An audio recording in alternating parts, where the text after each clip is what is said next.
Bonjour, je suis Jérôme Duvillard, commissaire-priseur à Mâcon. Mâcon, c'est la préfecture de la Bourgogne du Sud. C'est situé à 1h30 de Paris par le train, 1h15 de Genève par la voiture, 40 minutes de Lyon. C'est un patrimoine gastronomique et culturel remarquable. C'est un nom de vin prestigieux reconnu dans le monde entier, des appellations notamment en blanc extrêmement valorisantes et intéressantes.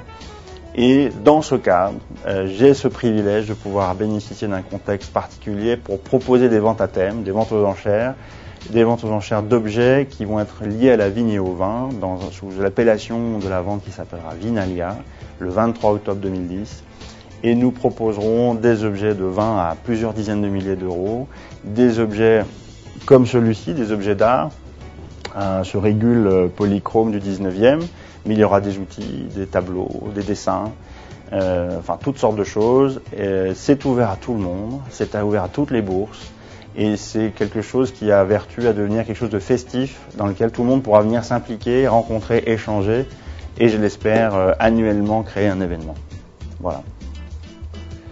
Alors ça, c'est un régule polychrome du 19e siècle. C'est un vendangeur, donc comme son titre l'indique.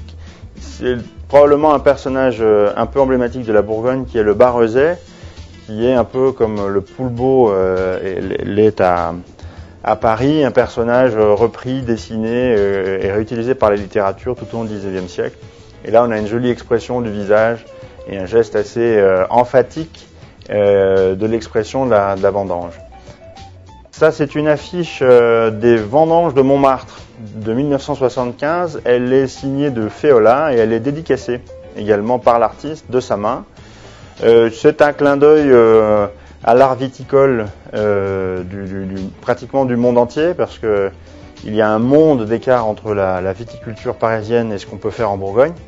Mais ça a quelque chose qui est toujours trait à la vigne et au vin, et qui est une communication déjà un peu datée et qui est jolie. Voilà, donc un pulvérisateur de la marque Sem Colibri en cuivre et métal du début du XXe siècle, avec son manomètre en état de fonctionnement.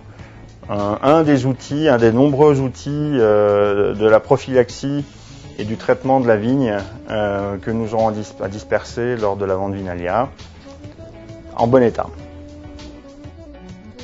Un petit barillet de cantinière dans lequel on mettait souvent des alcools un peu forts, du marc ou des choses comme ça, qui est un des exemples de la tonnellerie que nous aurons lors de la vente Vinalia, où nous présenterons de nombreux petits récipients et contenants en douelle de chêne et de hêtre, et des outils pour les fabriquer également.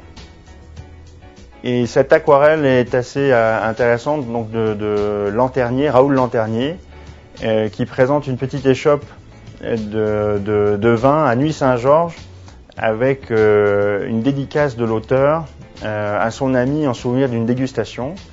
Et cette aquarelle originale est quand même assez amusante, ne serait-ce que par le décor et puis par le fait qu'elle propose à la dégustation dans la rue comme ça, comme un bar de fête, des grands crus de Bourgogne. 150, 160, 170, 180. Non, on renonce à 180. Plus ici, l'enchère est là, à 180. Personne ne couvre l'enchère, pas de nouvel enchérisseur. 180, c'est bien vu, j'adjuge. 180, une fois, deux fois, trois fois. 180, adjugé, 180.